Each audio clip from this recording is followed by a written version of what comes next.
2020 පෙබරවාරි මාසේ 13 වෙනිදා අනුමත කරන ලද දෙපාර්තමේන්තුවේහි නව බඳවා ගැනීමේ පටිපාටිය වසර 6ක් යනතුරුත් පූර්ණ වශයෙන් ක්‍රියාත්මක කිරීමට අපොහොසත් වීම නිසා අසාධාරණයට ලක් වුණු සමස්ත රේගු දෙපාර්තමේන්තුවේ නිලධාරීන් වෙනුවෙන් සුදුසු සහ වගකිව යුතු බලධාරීන්ගේ අවධානය මේ පිළිබඳව යොමු කරවන අරමුණින් අපි අද සීමිත වෘත්තීය ක්‍රියාමාර්ගවලට එළඹිලා තියෙනවා.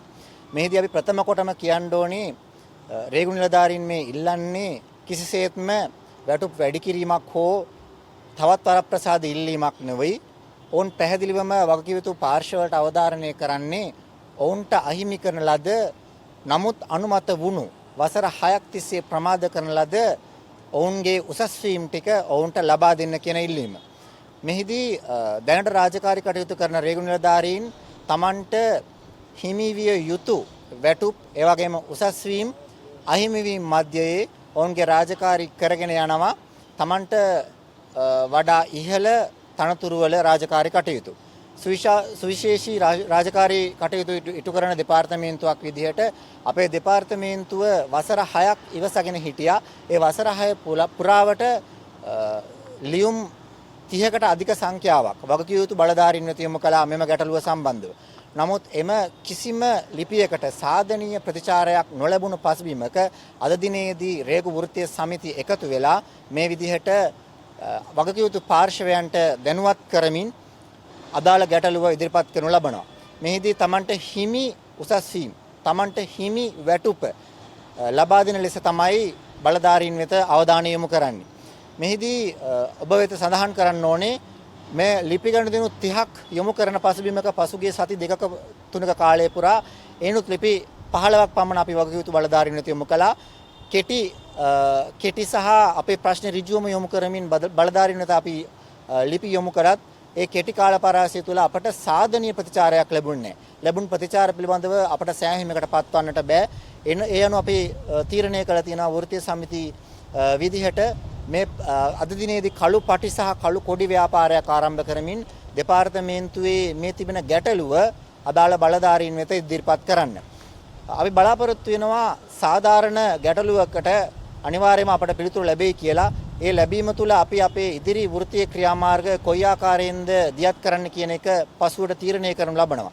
එතෙක් අපේ සීමිත වෘත්තීය ක්‍රියාමාර්ගවල නිරත වෙමින් ඒ වගේම දෙපාර්තමේන්තුවේ කටයුතුත් මෙහෙයවමින් අපේ සමාජිකත්වයත් මෙහෙයවමින් අපේ ප්‍රශ්නය වගකිව යුතු බලධාරීන් වෙත යොමු කිරීමට බලාපොරොත්තු වෙනවා.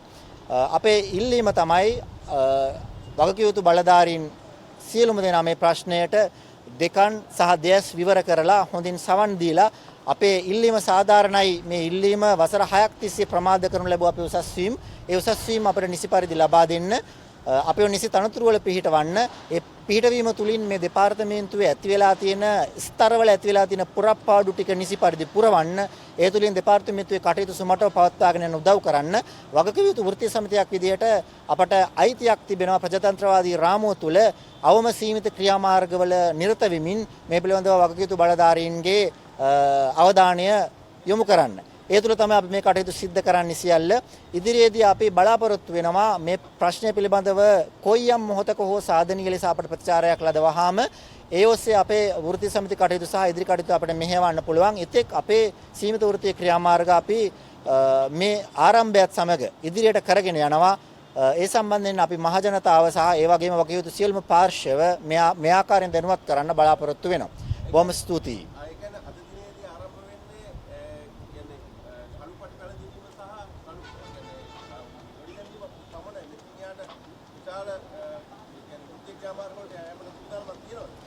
අපි බලාපොරොත්තු වෙනවා අපේ ප්‍රශ්නයේ තියෙන සාධාරණත්වය කොතරම්ද කියනවා නම් මේ ප්‍රශ්නය දෙස දෙකන් දෙයස් විවරව බලන ඕනම කෙනෙක්ට මේ ප්‍රශ්නය තවදුරටත් අරන් යන්න අවශ්‍යතාවයක් තියෙන එකක් නැහැ. ඒක තමයි අපේ බලාපොරොත්තුව. ඒ අනුව අපි බලාපොරොත්තු වෙන්නේ හැකි ඉක්මන මේ ප්‍රශ්නය විසඳේවි කියන අරමුණ තමයි අපේ තියෙන්නේ. ඒ තරමට මේ ප්‍රශ්නේ සාධාරණයි. වසර 6ක් කියන්නේ දීර්ඝ කාලයක් අපේ නිලධාරීන්ට අහිමි වෙලා තියෙන ඔවුන්ගේ උසස් වීම. නමුත් අපි බලාපොරොත්තු වෙනවා එහෙම යම් සාධනීය ප්‍රතිචාරයක් ලැබෙන්නේ නැත්නම් ඒ අනුව ප්‍රජාතන්ත්‍රවාදී රාමුව තුළ අපට වෘත්තීය සමිති කටයුතු කිරීමේ නිදහස තුළ සීමිත වෘත්තීය ක්‍රියාමාර්ග අවශ්‍ය පරිදි මෙහෙයවන්න බලාපොරොත්තු වෙනවා. ඒ පිළිබඳව අපි අකණ්ඩව sannivedanaya කිරීමට බලාපොරොත්තු වෙනවා වගකිව යුතු පාර්ශවයන් සමග. එතෙක් අපි සරල සහ සීමිත වෘත්තීය ක්‍රියාමාර්ගවල පමණයි නිරත වී සිටින්නේ. ඉදිරියේදී කියන්නේ දැන් එන්නේ උත්සව සමය අපි දැක්ක පෞද්ගලික දවස්වල බහලුත් අධපදයේ මුත් තියලා තිබුණා. ඉදිරියේදී නැවත වටේකින් මේ බහලුත් අධපදයේ ඔක්කොම ඇති වෙන විදිය ඔබතුමාලා ක්‍රියාමාර්ග වලට යයිද කියලා නේ කියන්නේ දැන්. උත්සව සමයක් දෙනවා. ඒ ඇත්තටම මේ වෙයිද? බහලුම් තදබදය සම්බන්ධව ඔබතුමා සඳහන් කළා. එහිදී රේගු මාධ්‍ය ප්‍රකාශකතුමාත් සඳහන් කළා බහලුම් තදබදය සම්බන්ධව යම් යම් පාර්ශවයන් එල්ල කරන චෝදනා ඇත්තටම අහේතුක චෝදනා. ඒ බහලුම් තදබදය සම්බන්ධව මාධ්‍ය ප්‍රකාශකතුමාත් සඳහන් කරපු ආකාරයට බහලුම් තදබදය ඔය කියන මට්ටමින් නැති වෙලා නැහැ. විශේෂයෙන්ම අපේ වෘත්තීය සමිති ක්‍රියාමාර්ග තුල අපි තවමත් ප්‍රබල වෘත්තීය සමිති ක්‍රියාමාර්ග අරගෙන නැහැ. සීමිත ක්‍රියාමාර්ග පමණයි අරගෙන තියෙන්නේ. ඒ තුල මේ රටේ ආනයනයට සහ අපනයනයට කිසිම සාධනීය බලපෑමක් අපි කරන්න බලාපොරොත්තු වෙන්නේ නැහැ. මොකද අපේ ප්‍රශ්නේ අපි පියවරෙන් පියවර තමයි ඉදිරියට අරගෙන යන්නේ. අපි සාකච්ඡාවල නිරත වෙන්න බලාපොරොත්තු වෙනවා. එතනින් එහාට ගිහලා අපිට සාධාරණ පිළිතුරක් ලැබුණු වහාම අපි මේ ප්‍රශ්නය ඒ මට්ටමින් ග්‍රහණය කරගන්න තමයි බලාපොරොත්තු වෙන්නේ. ඒ නිසා අපි කිසිසේත්ම දැනට තීරණයක් අරගෙන නැහැ මොන මට්ටමටද අපි මේක ඉදිරියට අරගෙන යන්නේ කියන එක. නමුත් අපි අපේ ප්‍රශ්නය ඊටම ඍජුව ඉදිරිපත් කරනවා. වගකීම් පැහැර හැරි යම් පාර්ශවයක් වේද ඒ පාර්ශවයට අපේ ප්‍රශ්නය අපි පැහැදිලිවම ඉදිරිපත් කරනවා මේ වසර 6ක ප්‍රමාදය සම්බන්ධව.